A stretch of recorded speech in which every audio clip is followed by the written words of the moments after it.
Bom dia, irmãos, amigos.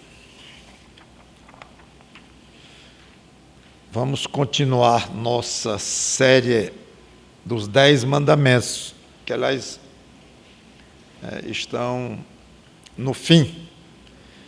E uma interrupção de alguns meses, mas aqui estamos prontos para praticamente encerrar. Tem mais uma pregação sobre eles. E continuaremos ainda com algumas sobre Êxodo, nesse estudo panorâmico que estamos fazendo. Essa é a mensagem 64 de Êxodo e a 15ª dos 10 mandamentos. São duas séries aí que vão uma junto da outra. Muito bem. Êxodo capítulo 20, versículo 17.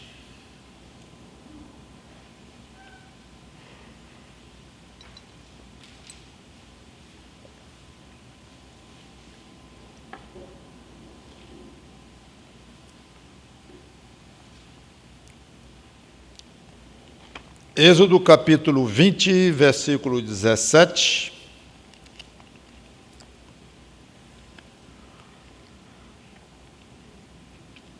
Não cobiçarás a casa do teu próximo, não cobiçarás a mulher do teu próximo, nem o seu servo ou escravo, nem a sua serva, nem o seu boi, nem o seu jumento, nem coisa alguma que pertença ao teu próximo. Vamos orar. Santo Deus, nosso bom Pai, obrigado pela tua palavra, e agora, de uma maneira muito forte, proibindo os judeus, em primeira mão, de algumas coisas, e por extensão a toda a humanidade. Eles eram apenas porta-vozes do teu desejo para os homens. E aqui nós estamos debaixo deste mandamento, igualmente como na época de Moisés. Mesmo que tenha vindo o Senhor Jesus Cristo e tenha cumprido muitas coisas e tenha adicionado algumas interpretações mais profundas da lei, ou adicionado, ou mesmo explicado, talvez melhor dizendo, mas aparentemente quem pensa que é do Velho Testamento não tem obrigação, e quem está no Novo Testamento, essa é a obrigação da igreja. Não é bem assim, como tenho explicado algumas vezes aqui. Então, que nós possamos entender este mandamento hoje, para obedecê-lo rigorosamente, que essa é a tua vontade para, como já disse, cada ser humano, até para um índio. Se ele tem conhecimento ou não, se chegou lá o evangelho ou não, é uma outra questão. Mas a tua vontade para qualquer ser humano é esta aqui. Em nome do Senhor Jesus Cristo, te pedimos sabedoria e poder do alto para cumprirmos. Nós que já somos crentes e temos o Espírito Santo habitando em nós, é que pedimos, em nome de Cristo. Amém. Dos 10 mandamentos, 4 são tipo verticais, porque tratam do relacionamento entre o homem e Deus. Já vimos. E 5, vamos chamar de horizontais, dando uma ideia, que tratam do relacionamento entre o homem e seu próximo. Este é o único dos 10 que não fala de relacionamento nenhum, nem com Deus, nem com o próximo. Claro que tudo que nós fazemos, terminamos por dar contas a Deus, termina envolvendo algum tipo de satisfação ao nosso Criador. Mas o que eu quero dizer é que é algo puramente interno que esse mandamento traz. É um desejo, ou um sentimento que ele traz, que não trata de uma adoração, de uma maneira de se portar diante de Deus, ou nem de uma maneira de eu me relacionar com os meus semelhantes, externamente ou tratá-los ou coisa assim. É algo dentro do coração. Não tenha isto dentro do coração. Isso o quê? Cobiça. E ele detalhou: mulher, servo, serva, animais. Não botou automóvel porque não tinha. Não botou o computador porque não tinha. Depois ele resume tudo: não cobiçar nada do outro. Aí entra realmente tudo que nós temos hoje. Antes de tudo, deixe-me dizer que, de uma maneira geral, a cobiça, falando genericamente de cobiça, não obrigatoriamente envolve algo específico de outro pessoa. O mal básico da cobiça é a insatisfação com o que se tem. Esse é o ponto básico. Eu vou desejar de uma maneira muito forte e errada, numa intensidade exagerada, distorcida aos olhos de Deus, desejar algo que eu não tenho. Se é de outro ou não é de outro, não importa. Cobiça inclui coisas que não são de outro. Estou falando da cobiça de uma maneira mais geral, como eu falei. Ora, tudo o que alguém tem vem de Deus. Muitos não creem nisso, não creem nem em Deus. Mas nós, crentes, eu não preciso gastar um segundo dizendo que tudo que nós temos vem de Deus, porque nós estamos absolutamente convencidos disso. Então, no fundo, cobiçar significa estar insatisfeito com o que o próprio Deus tem lhe dado. Se tudo vem dele e eu estou cobiçando alguma coisa, estou desejando de uma maneira não saudável, de alguma forma, talvez não conscientemente, talvez não assim ordenadamente na cabeça, mas de alguma forma Deus parece que está se esquecendo de mim. Não está me dando isso. Eu estou insatisfeito, eu quero porque quero. A cobiça talvez fosse bem, nunca tinha pensado nisso, mas talvez uma definição interessante seja expresso nessa frasezinha que a gente costuma dizer: o fulano quer porque quer, ou eu quero porque quero. Pronto, talvez isso explique. Eu não filosofei muito em cima disso, tenho que pensar melhor, mas à primeira vista é algo assim. Quer, independente de qualquer coisa, e se convém, se não convém, se é para ser, se não é para ser, se eu pedir a Deus, se eu não pedir, eu quero e acabou-se. Mais ou menos assim que a gente costuma falar. Então, Deus não está me dando isso. Eu não sei se Ele está se esquecendo de mim, não está muito atento a mim. Não, eu tenho a impressão que Ele não está me dando isso por castigo. É disciplina. Só que eu acho que Ele está meio exagerado, porque, tudo bem, Ele não esquece de nada, Ele vê tudo, Ele conhece até o pensamento e tudo, mas Ele precisa ser tão duro assim comigo, tão exageradamente rigoroso comigo, que realmente eu não encontro outro motivo senão castigo ou disciplina. Ele tem direito, sou filho dele, tudo bem, ou filha dele, tudo bem. Eu peco, infelizmente, não posso dizer que não peco, mas eu acho o rigor exagerado. E eu preciso tanto disto, eu quero tanto aquilo. De repente, uma ideia aí de injustiça, ele dá para o outro, eu sei a condição do outro, eu sei o que ele tem ganho, o que ele tem sobrado lá, e tão pouco para mim. Eu não quero nem muita coisa, não, eu só quero aquilo, mas ele não dá. Então, por que dá para o outro tanto? Cada sentimento desse é muito ofensivo a Deus, obviamente. E, repito, para que você não se exclua com muita rapidez dessa listinha aqui, que eu apenas toquei em alguns pontos, eu repito para que você não esqueça com muita rapidez, e nem eu próprio. Você não se exclua. Não, eu não estou nisso, não. Eu ando chamando Deus de injusto, eu ando chamando Deus de exageradamente severo, eu ando chamando Deus de desleixado comigo, eu sou maluco? Não, paciência. Eu sei.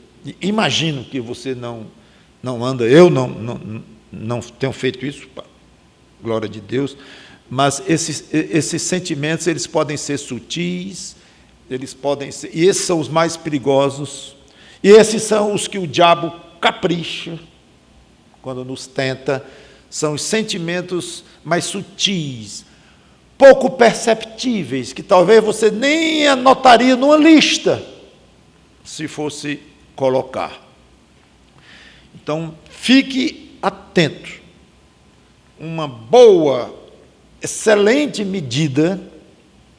Será que eu estou exagerando em querer alguma coisa mais do que é, a ponto de poder ser classificado como cobiça? Porque desejar alguma coisa, é claro, nós podemos, é lícito. A própria ideia de trabalho, de adquirir alguma coisa, de adquirir condições, de ter algo, um lugar para morar, alguma coisa para um automóvel, algum instrumento equipamento para se deslocar, ou qualquer coisa assim. Dinheiro para pagar a luz da casa, você gostaria de poder ter luz elétrica na sua casa, você não tem. Então, é razoável desejar, mas qual é aquele limite? Obviamente, não vamos classificar aqui etapas 1, 2, 3, dar uma tabelinha, mas em 1 Timóteo, capítulo 6, versículo 7 e 8,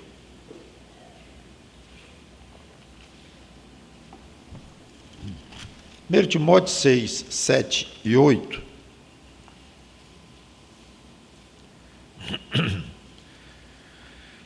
porque nada temos trazido para o mundo, nem coisa alguma podemos levar dele. Tendo sustento e com que nos vestir, estejamos contentes.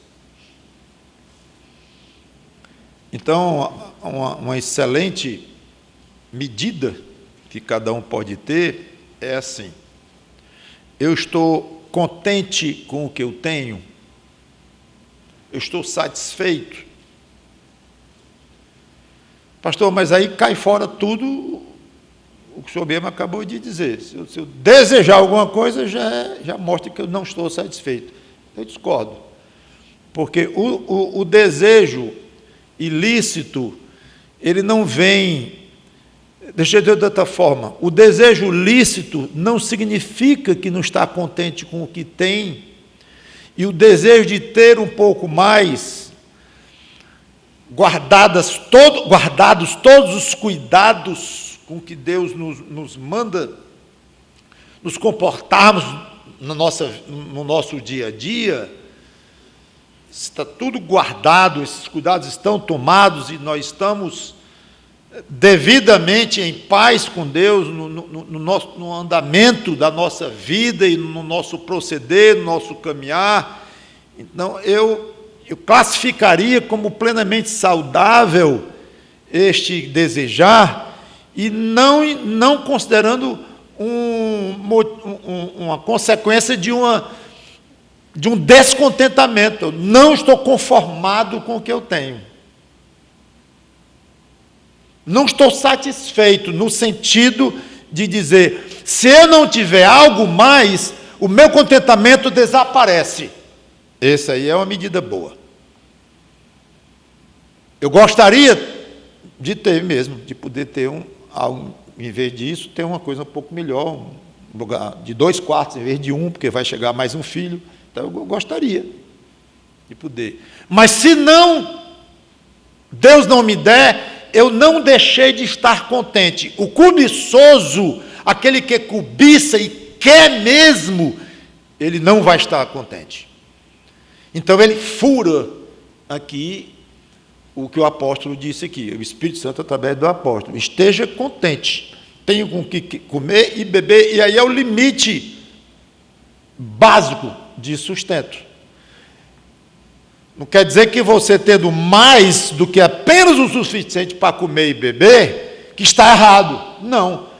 Mas se Deus for tirando, ou nunca lhe der, e você está nesta base aqui, bem elementar, de ter só o que comer e vestir, fique satisfeito, mesmo desejando mais, perfeitamente subordinado à vontade de Deus. Então, o crente deve estar sempre com essa passagem em mente, a questão de contentamento, que inclui conformação. Quando começa a inconformar-se, a luz deve começar a piscar, porque o contentamento está indo embora ou já foi. Quando eu quero aquilo, eu não tenho, mas eu devia ter, mas eu quero, não está conformado. Esse contentamento eu acho que anda bem próximo de conformação. Óbvio que o contentamento é mais do que conformação. É você ter e estar contente mesmo, satisfeito mesmo com Deus. Como é que eu posso estar satisfeito, precisando de mais um pequeno espaço na minha moradia, se eu não tenho, em vez de vir um menino, vieram foi 2, porque foi gêmeo. Não tem, mas como é que eu vou estar contente? Vai estar contente se entregar o coração a Deus, se entregar todos os seus filhos, suas condições a Deus, se pedir sabedoria, se pedir fruto do Espírito, vai estar contente sim. Se não está contente, é porque não tem sabido ou não tem desejado buscar do Espírito Santo esse contentamento. Alegriazinha, morto de alegre, porque um filho está dormindo em cima do outro, provavelmente não vai ter nunca. Mas um contentamento dentro do coração e uma paz e uma tranquilidade vai ter sim. Ah, mas eu não consigo arrancar isso de mim próprio. Claro. Você acha que o fruto que eu estou falando é o fruto de você? O fruto do José, o fruto do João, o fruto do... Não, é o fruto do Espírito. Então é Ele que vai dar em você, que vai colocar em você. Voltando ao mandamento. Por pior que seja o pecado da cobiça, como eu tenho comentado aqui, ou seja, desejar exageradamente algo, porque não está contente com o que tem, porque não está conformado com o que tem. O 10º mandamento, o que ele proíbe mesmo, é um tipo específico de cobiça. Um tipo mais letal, mais perigoso. É você desejar uma determinada coisa pertencente a outra pessoa. Esse é o ponto. Claro, na grande maioria das vezes, a gente deseja uma coisa que é posse de alguém, mas não obrigatoriamente.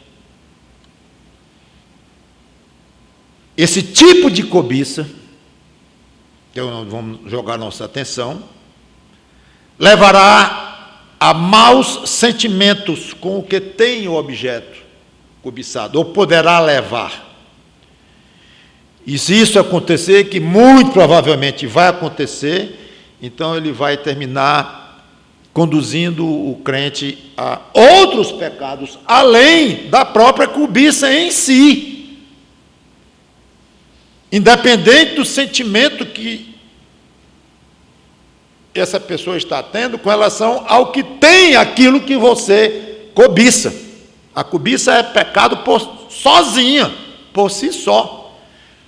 Mas muitas vezes ela vem acompanhada de um sentimento terrível contra o que tem. Que vem logo à mente, primeiro de tudo, é o quê? Inveja. Não, mas é claro que se eu estou cobiçando alguém, cobiçando alguma coisa de alguém, é porque eu estou com inveja dele. Não. Não é obrigado, não. A inveja quase sempre está junto ali, mas não é obrigado. Você pode desejar alguma coisa do outro lá, aí você quer a coisa lá. Você está com inveja do outro, outro pode ter 10 cores, pode ser muito mais. Ter muito mais cor do que você. Você quer o negócio dele, mas o seu sentimento com relação a ele não está nem aí. Pode acontecer. Mas geralmente, como um pecado traz o outro, isso é inevitável. Então, muitas vezes, nós achamos pouco o apenas, como se fosse apenas, desejar exageradamente, de uma maneira doentia, o que é do outro, e ainda fica com inveja dele, porque ele tem e você não tem, que é um outro assunto, mas cola, e nasce a inveja, que é um pecado terrível, corrói como câncer. Roubo, adultérios, assassinatos. Tiago 4:2, foi lido por coincidência hoje aqui, inclusive, mas eu vou ler só um pedacinho. Tiago 4:2, que é um livro duro.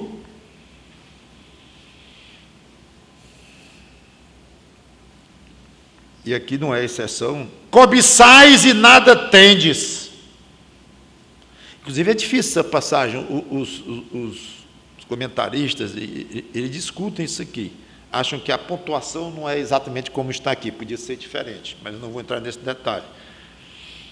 Cobiçais e nada tendes. Matais e invejais. Alguns acham que devia ser assim. Cobiçais e nada tendes. 2 pontos. Matais. Invejais, 2 pontos, nada podeis obter, viveis a lutar, e assim, seria assim. Mas seja como for, observem que provavelmente há um exagero aqui do apóstolo, aliás, do escritor sagrado, um exagero proposital, como era comum na época, como já tenho explicado isso várias vezes. Cobiçais e nada tendes, matais, a ideia que dá é que mata por causa da inveja, da cobiça, é a ideia que dá, e é o que acontece mesmo, muitas vezes, mas que talvez seja exagerado, que tinha irmãos lá matando os outros por causa da cobiça, talvez não fosse o caso, mesmo aqui e acolá, Tiago está quase generalizando aqui, então parece que é algo propositalmente exagerado, que ele colocou aqui para mostrar o perigo, o tamanho da desgraça que é a cobiça, leva à morte. Aí ele diz, invejais, veio junto com a outra, como eu falei, embora não seja a mesma coisa, mas veio junto com a outra. Quantos males neste mundo já houve por causa de coisas ou pessoas tomadas por causa de pessoas que foram tomadas pela cobiça e roubaram, mataram. Há um exemplo bíblico que é uma coisa absolutamente triste. Vocês devem se lembrar de quem é. É o número 1, eu acho, nas Escrituras, Davi. Ele desejou a mulher do outro, roubou a mulher do outro e mandou matar o outro. Tudo incluído aí. O grande Davi. Então você não é isento. Se Davi fazia, você não é isento. Tudo bem, a época dele era uma época menos civilizada, mais violenta, e o estilo, ele era homem de sangue, foi punido, inclusive, porque era homem que derramava sangue demais e tudo, mas não importa. Era um homem apaixonado por Deus, alvo do grande amor de Deus, um poeta, um homem de uma sensibilidade espiritual tremenda. Não sei como é que pode alguém ser tão bruto e a ponto de matar com muita facilidade. E, ao mesmo tempo, era de uma sensibilidade de uma borboleta. É impressionante, mas era assim. e valorizava as coisas de Deus, tinha zelo pelas coisas de Deus. Cuidado quando falar de Davi. Mas fez isso. Está registrado para nós dizermos e aprendermos. Então, se ele fez, você também pode fazer. Você pode matar alguém por cobiça. Não ache que você está fora da possibilidade, não. Se você acha, é arrogante.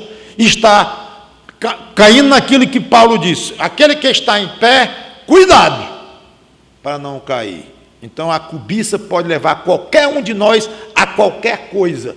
É algo mais sério e mais perigoso do que nós estamos pensando. Como evitar a cobiça?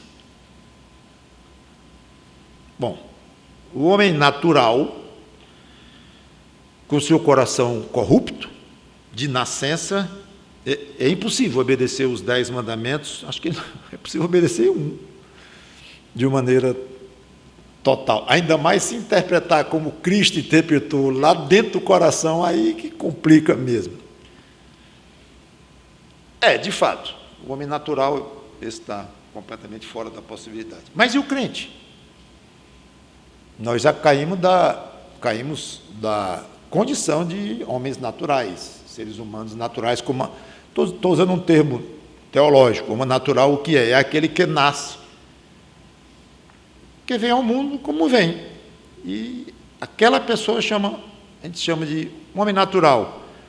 Como ele veio ao mundo? E ele veio cortado de Deus, ele veio sem Deus, ele veio inimigo de Deus. E com a inimizade de Deus contra ele também. Guerra. Bebezinho bonitinho, carinha lisinha, coisa mais fofa deste mundo. É um inimigo de Deus.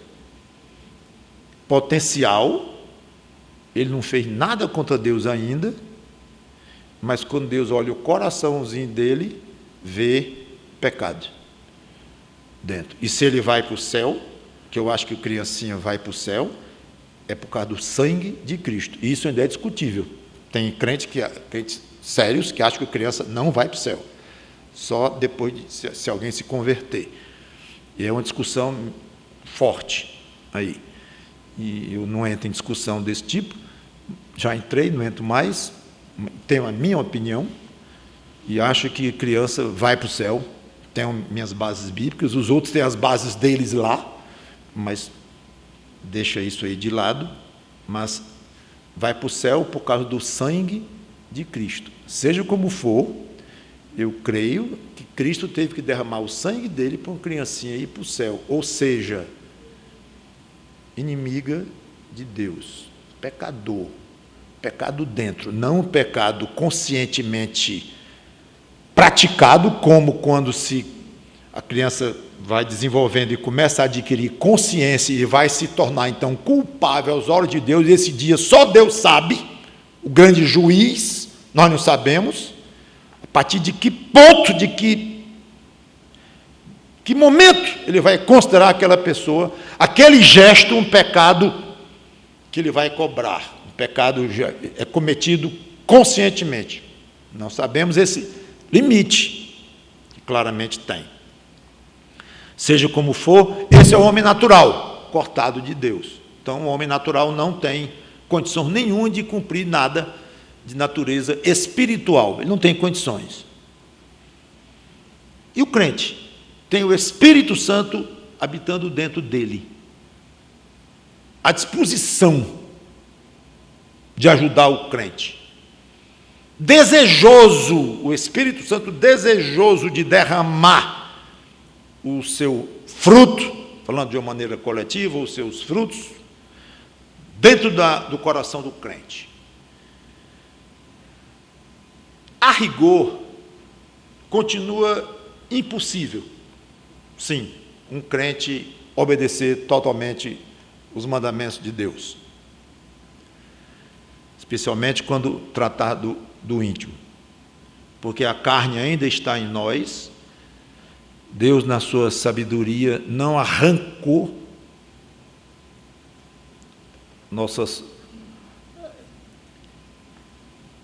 o desejo carnal, é a pecaminosidade de dentro do coração, Deus não arrancou. Ele nos deu condições de diminuir muito o nosso nível de pecar, sem dúvida. E o próprio Espírito Santo, ao nos regenerar, ele nos dá poder para obedecê-lo um tanto quanto. Mas esse equilíbrio aí, ou esse desequilíbrio dentro de nós é algo que nós vamos ter que suportar a vida inteira. Paulo fala lá em Romanos 7, eu acho que ele está falando de um crente ali. É que ele deseja, mas não faz, o que ele não quer faz, o que ele não faz quer. É uma coisa terrível. E que Paulo diz, a luta da carne contra o espírito.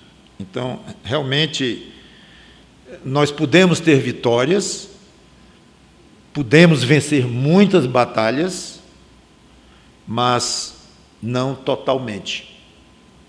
Então,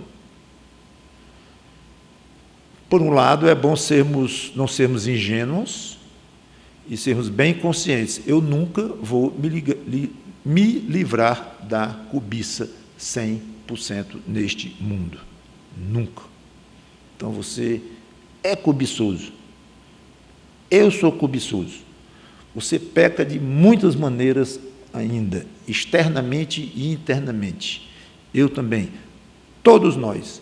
Agora, sim, somos alvos de um poder muito grande de Deus, nos santifica, e daí vem a ideia do bom testemunho, a ideia do excelente crente, a ideia de biografias de pessoas que vão nos incitar à obediência, nos animar a sermos fiéis também. E aí vem Paulo, me imitem enquanto eu estiver imitando Cristo.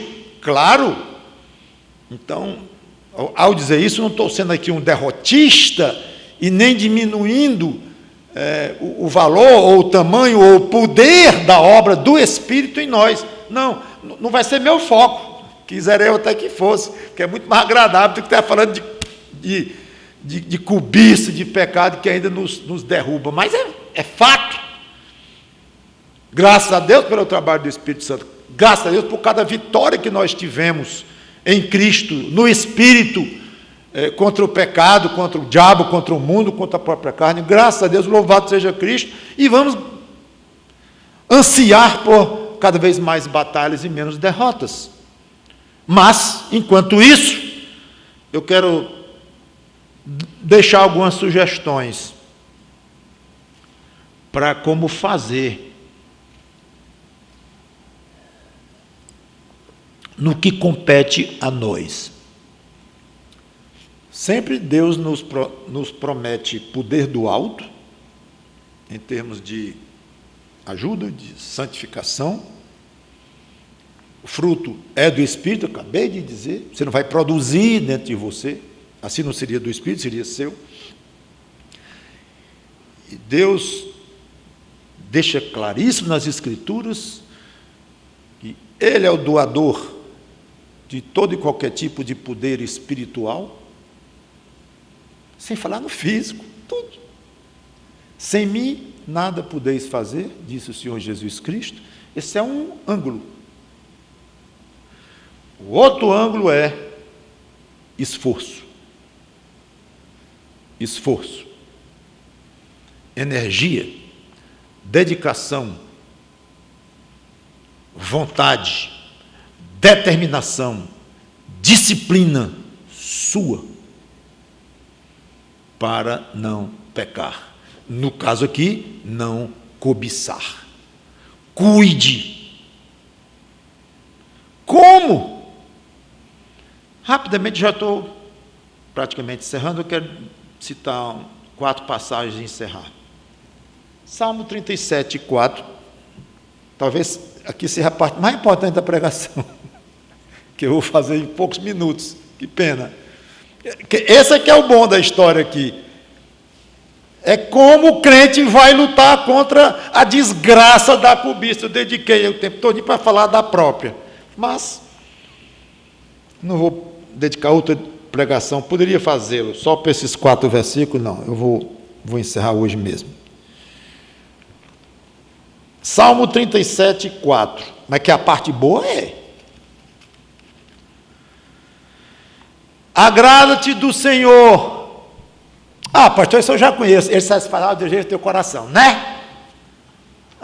Sabe de cor, né, irmãozinho? Sei, que pena. Esquece, apaga. Pastor, que conselho esquisito. Eu dou mesmo esse conselho. Sabe por quê? Porque a gente sabe de cor tem a tendência de vulgarizar, talvez seja uma palavra muito forte, vulgarizar, mas deixar normal, banalizar. Ah, isso eu já sei. João 3,16, não dá nem graça. Porque Deus amou o mundo. Pastor, não tem outra não? Porque essa aqui a gente já está batido demais. Tem ou não? Ou é Salmo 37, 4 ou não é? Porque eu quero dizer, claro que eu tenho mais 3 aqui, ou mais 20. Mas eu insisto, agrada-te do Senhor e Ele satisfará os desejos do teu coração. Está falando de cobiça, ou do perigo da cobiça, falando de uma maneira indireta. Você quer desejos lícitos no seu coração? Quero! Mais ainda, você quer que esses desejos lícitos do seu coração sejam cumpridos? Claro, aí que eu quero mesmo. Está aqui a fórmula. Fórmula, prática. Agrada-te do Senhor. Ah, mas eu não sei o que eu posso dizer para o Senhor se agradar de mim. Espera aí. Quem está dizendo aqui que você deve fazer de uma maneira tal que o Senhor se agrade de você? Aqui não está dizendo isso não. Noutra passagem, noutras pode ter e tem, mas essa aqui não está dizendo.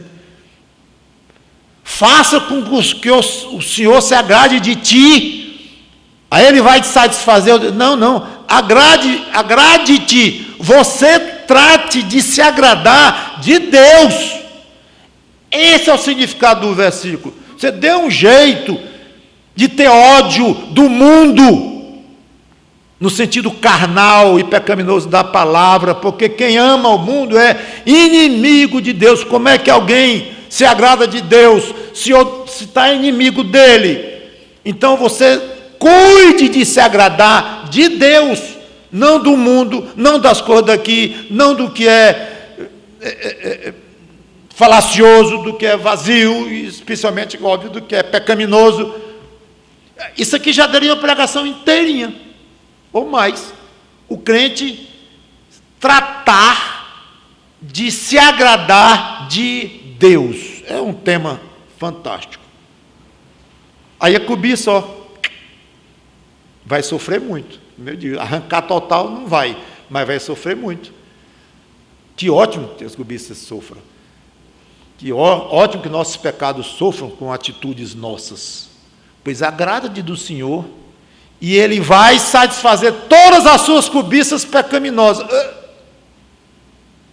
É uma garantia de que os seus desejos se tornarão executáveis por Ele. Se são desejos executáveis por Ele, são santos. Concorda? Lógico.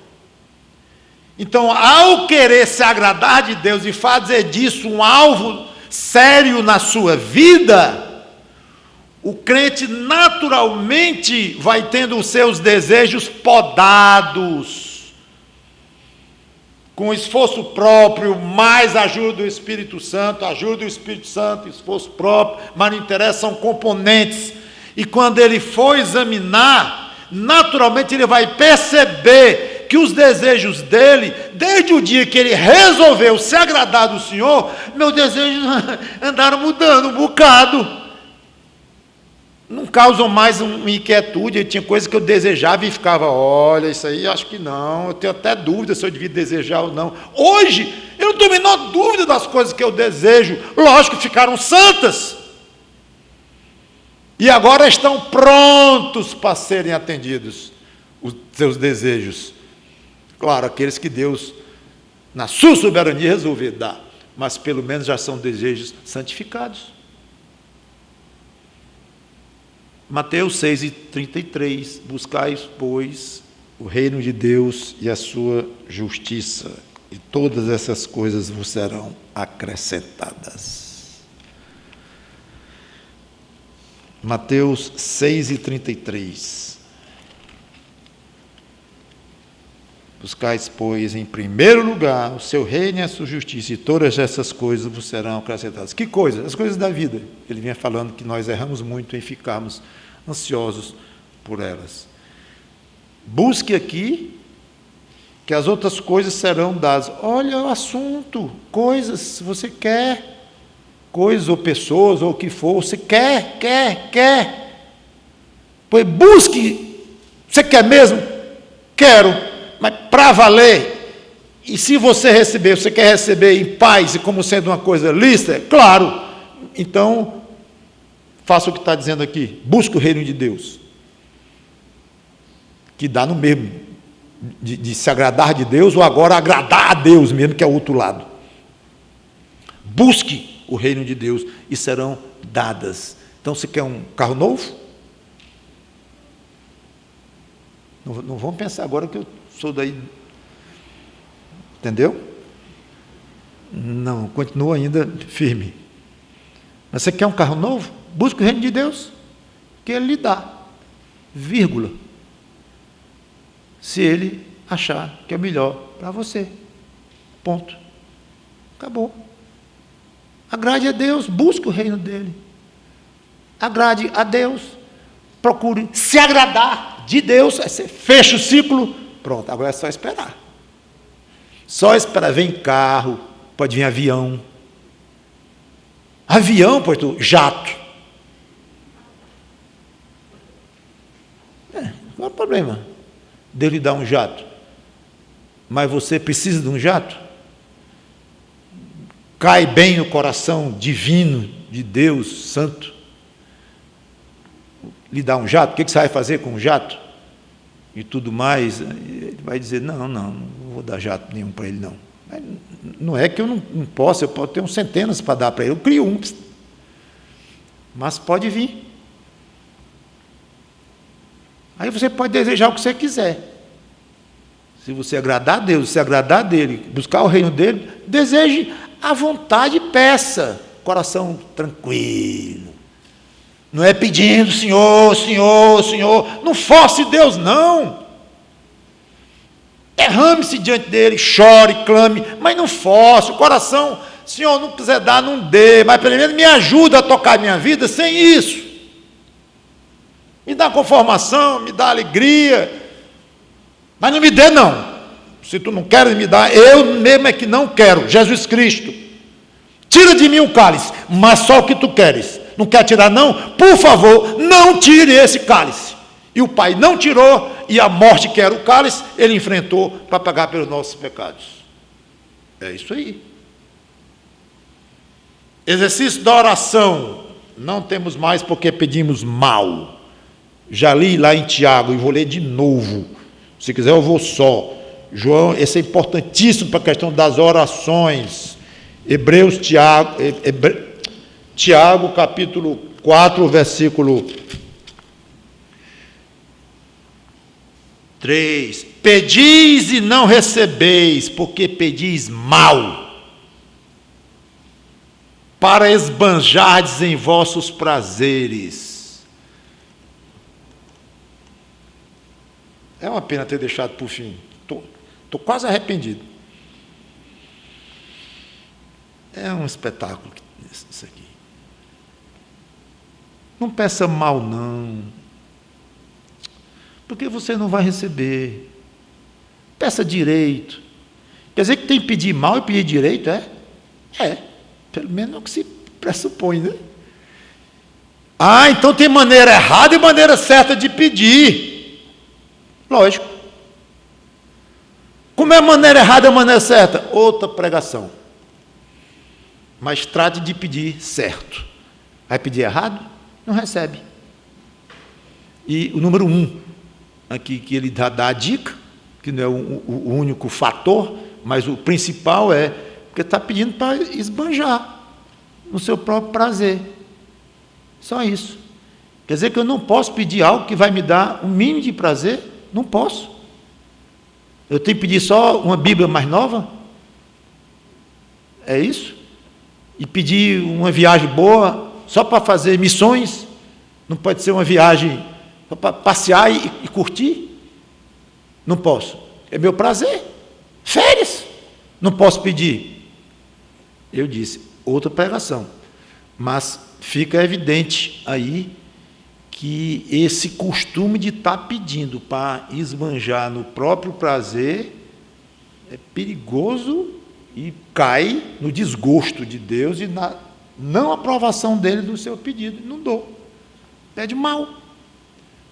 Então, pense nisso e, se alguém quiser, me cobre uma pregação sobre o que é pedir mal e o que é pedir bem, que eu estou até pensando em dedicar umas boas pregações, digo boas, é uma boa quantidade de pregações sobre orações.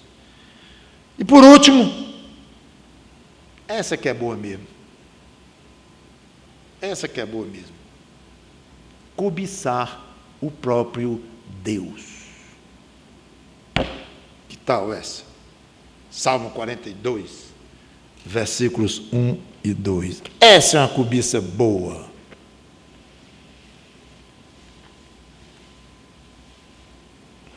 Expressão de palavras, claro, porque a própria cobiça já é algo ruim, mas eu estou usando aqui quase figuradamente.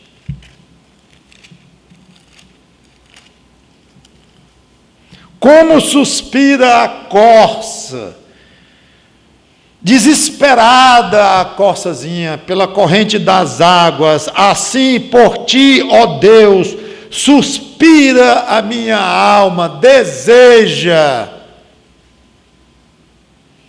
Senhor, se cobiça é um desejo exagerado, eu vou colocar aqui. Não é exatamente isso, porque cobiça tem um aspecto pecaminoso, e essa não tem. Mas se for só para o aspecto de exagero, um desejo muito intenso. Olha que se colocar só assim, eu vou dizer que eu cobiço Deus. Não, mas é maneira pecaminosa, inconformada. Não, aí estou fora. Mas é só um instrumento que eu estou usando aqui para lhe atiçar.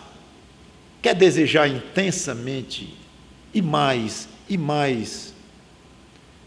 E eu vou dizer mais, o aspecto de conformismo que eu andei falando, que uma das formas de você saber se você está desejando sadiamente ou cobiçando é a questão do conformismo. Pois até isto aqui você pode. Acho bonito o crente ser inconformado com uma coisa.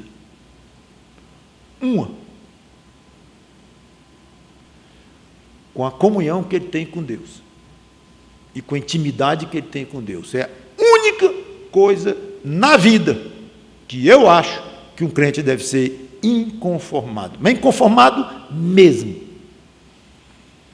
Não a ponto de entrar algum pecado por causa disso, claro.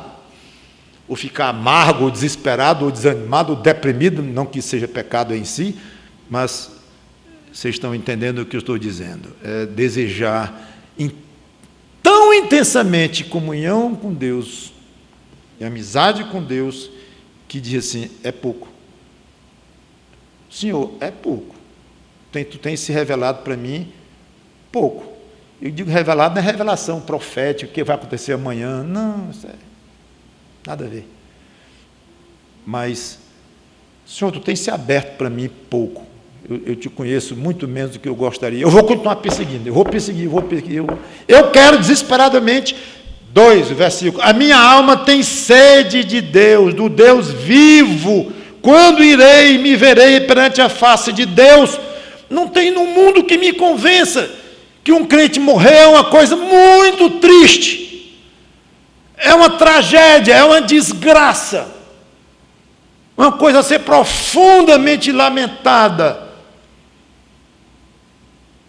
A saudade é uma coisa, mas você entender que aquele que está com Cristo está exatamente sendo saciado naquela sede. que o salmista falou: quando é que eu vou estar na tua presença? Tudo bem, ele podia estar pensando aqui no contexto lá, em estar no templo, ou estar no lugar de adoração, mas vamos aplicar, que é exatamente o mesmo desejo de Paulo, partir e estar com Cristo, que é muito melhor, mesma coisa. Então Paulo só se satisfez mesmo quando chegou lá. Enquanto isso, não, ele era inconformado, mais ou menos, porque dizia, pelo menos eu tenho o que fazer aqui. Então, eu partir e estar com Cristo é muito melhor. Mas se não for, eu tenho meu trabalho aqui por ele para fazer, vou ficar por aqui. Mas é lamentável, não chegou a minha hora ainda. Lamentável em termos, porque Deus é soberano e a gente respeita a soberania de Deus. Mas o desejo de um crente deve ser tão intenso de aumentar a sua comunhão com Deus, que ele só vai satisfazer, ufa, finalmente Deus me ouviu naquilo que eu desejava intensamente, com a maior força da minha vida. Eu cobiçava dia e noite, usando a palavra aí entre aspas, porque não é pecaminoso, mas eu queria demais.